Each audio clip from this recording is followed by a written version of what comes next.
तो प्यारे बच्चों, जैसा कि आप लोगों को पता होगा कि कल आपका 23 जुलाई है और कल जो आपका प्यारे बच्चों मासिक महीने का पेपर होने वाला है वो आपका सामाजिक विज्ञान और साथ ही साथ विज्ञान का होने वाला है। ठीक है, तो विज्ञान का जो क्वेश्चन पेपर आपका कल आएगा वो मैंने आपको ऑलरेडी करवा दिए हैं और यहाँ पर जो आप स्क्रीन पर देख रहे हैं ये आपका सामाजिक विज्ञान यानी कि सोशल साइंस का ओरिजिनल क्वेश्चन पेपर है जो कि कल के एग्जाम में आपका पूछा जाएगा।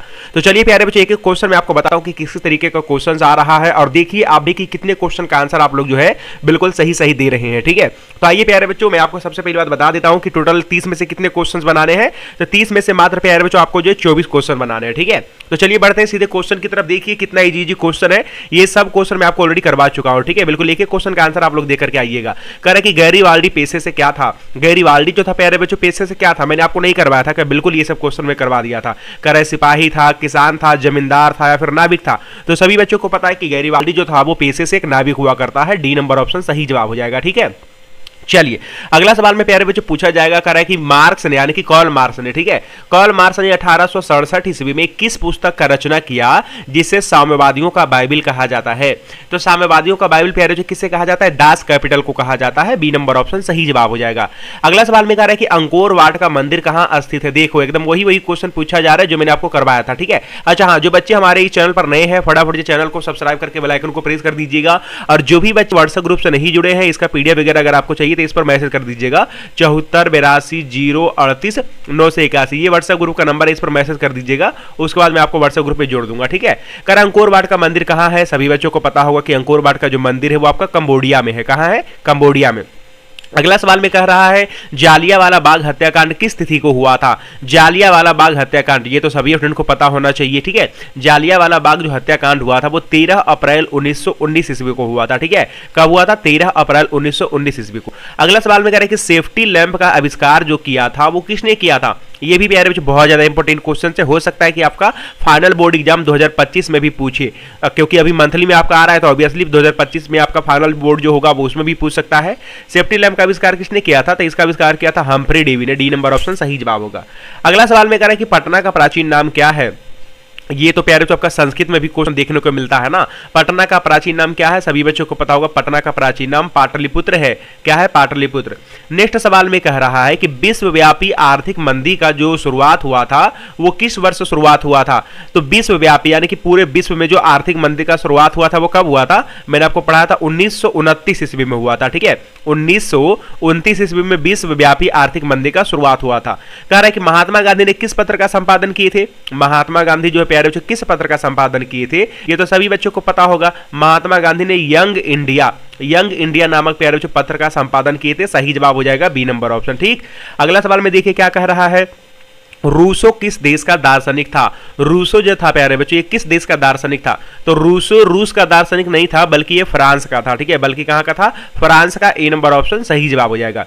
अगला सवाल में कह रहे हैं कि जनसंख्या का घनत्व सबसे अधिक होता है। अब सबसे ज्यादा जनसंख्या कहां होता है, गांव में, कस्बा में, नगर में, महानगर में। तो मेरे ख्याल से इस क्वेश्चन का आंसर तो सारे बच्चे मार करके आएंगे। प्यारे बच्चों जनसंख्या का सबसे ज्यादा जो घनत्व होता है वो महानगर में। अगला में कह रहा है कि सौर ऊर्जा निम्नलिखित में से कौन सा संसाधन है। सौर ऊर्जा पूछा जा रहा है। ठीक है, सौर ऊर्जा जो प्यारे का संसाधन है कौन सा संसाधन है, तो सौर ऊर्जा आपका पुनः पूर्ति योग्य संसाधन है। बी नंबर ऑप्शन बिल्कुल सही जवाब हो जाएगा।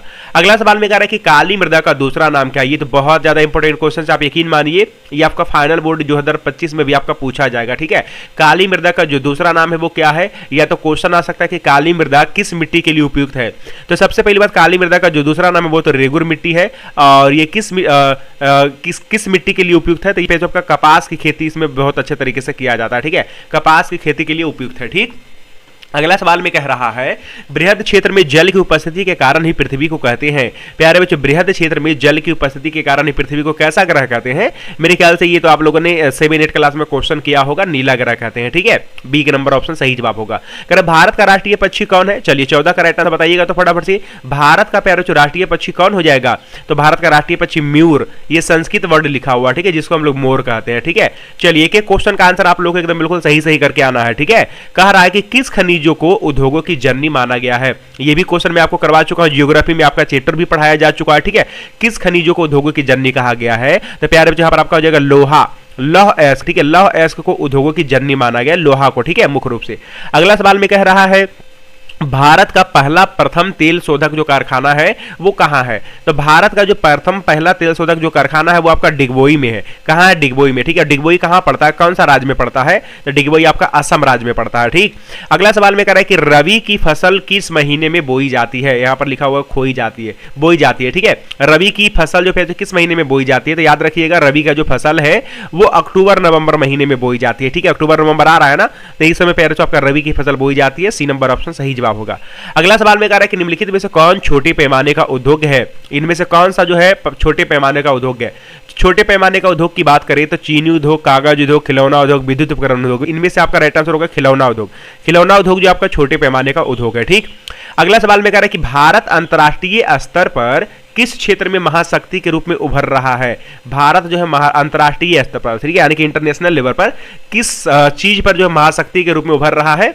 तो ये आपका हो जाएगा सॉफ्टवेयर में। ठीक है, सॉफ्टवेयर में जो आपका बिल्कुल महाशक्ति के रूप में उभर रहा है। अगला सवाल कह रहा है कि औरतों के लिए आरक्षण की व्यवस्था है। प्यारे बच्चों, औरतों के लिए आरक्षण की व्यवस्था कौन सा संस्था में है? तो पंचायती राज व्यवस्था में। ठीक है, बिल्कुल औरतों के लिए जो यहाँ पर व्यवस्था किया गया है आरक्षण की व्यवस्था, वो पंचायती राज व्यवस्था में किया गया है। डी नंबर ऑप्शन सही जवाब होगा। कह रहे पंचायती राज के त्रिस्तरीय स्वरूप में इनमें से कौन नहीं है? अच्छा, तो पंचायती राज का जो त्रिस्तरीय स्वरूप है, ग्राम पंचायत तो है, पंचायत समिति भी, जिला परिषद भी। ठीक है, तो ये तीनों आपका जो है त्रिस्तरीय स्वरूप है पंचायती राज व्यवस्था का ही, लेकिन नगर निगम आपका नहीं आता, ये आपका नगर परिषद का आ जाता है। ठीक है, तो डी नंबर ऑप्शन नहीं होगा। अगला सवाल में कह रहा है कि सूचना के अधिकार संबंधी कानून कब बना? सूचना के अधिकार संबंधी जो कानून बना ये कब बना? तो याद रखिएगा सूचना के अधिकार संबंधी जो कानून बना ये 2005 ईस्वी में बना था। ठीक है, कब बना था? 2005 ईस्वी में। जो बच्चे बी नंबर ऑप्शन मार रहे हैं बिल्कुल सही जवाब होगा। कह रहा है कि लोकतंत्र जनता का, जनता के द्वारा जनता के लिए ही शासन व्यवस्था है। और यह बात प्यारे बच्चों किसने कहा था? ठीक है, यह बात किसने बोला था? अरस्तु ने, सिकंदर ने, अब्राहम लिंकन ने या फिर रूसो ने? तो ये बात बोला था अब्राहम लिंकन ने। किसने बोला था? अब्राहम लिंकन ने। ठीक है, कि लोकतंत्र जो है जनता का, जनता के द्वारा ही, जनता के लिए ही शासन है। कह रहा है कि निम्नलिखित में से कौन भूकंप का सर्वाधिक संवेदनशील नगर है? यहाँ पर पहले जो सबसे ज्यादा भूकंप जो कौन सा राज्य में आता है? देहरादून, रांची, हैदराबाद, चेन्नई। तो सबसे ज्यादा जो भूकंप आता है इन राज्यों में से देहरादून में आपका सबसे ज्यादा आता है। ठीक, अगला सवाल में कह रहा है निम्नलिखित में से किसे पिछड़ा राज्य कहा जाता है? और मुझे ये बताने का जरूरत भी नहीं है क्योंकि आप लोगों को भी पता होगा कि प्यारे बच्चों अपना ही राज्य बिहार को ही हम लोग पिछड़ा राज्य का दर्जा दे दिए हैं, मतलब पिछड़ा राज्य के अंतर्गत आते हैं। ठीक है, तो right answer C number option सही जवाब होगा। अगला में कह रहा है कि भारत में वित्तीय वर्ष कौन कहा जाता है? भारत में जो वित्तीय वर्ष कहा जाता है कितने से कितने तारीख तक? तो भारत में वित्तीय वर्ष होता है 1 अप्रैल से 31 मार्च तक। ठीक है, 1 अप्रैल से लेकर के 31 मार्च तक के तिथि को क्या कहा जाता है? वित्तीय वर्ष। अगला सवाल में कह रहा है कि काउंट काबूर ने विक्टर इमैनुअल को किस पद पर नियुक्त किया था? चलिए 27 का राइट आंसर दीजिएगा। तो याद है ना सभी बच्चों को? कह रहा है सेनापति पर, फ्रांस में राजदूत, प्रधानमंत्री या फिर गृह मंत्री। तो काउंट काबूर ने विक्टर इमैनुअल को प्रधानमंत्री के पद पर नियुक्त किया था। सी नंबर ऑप्शन सही जवाब हो जाएगा। ठीक है, अगला सवाल में कह रहा है कि साम्यवादी शासन का पहला प्रयोग कहां हुआ था? साम्यवादी शासन का जो पहला जो प्रयोग किया गया था वो रूस में ही किया गया था। कहां किया गया था? रूस में किया गया था। ए नंबर ऑप्शन बिल्कुल सही जवाब होगा। अगला में कह रहा है कि वोल्शेविक क्रांति कब हुआ था?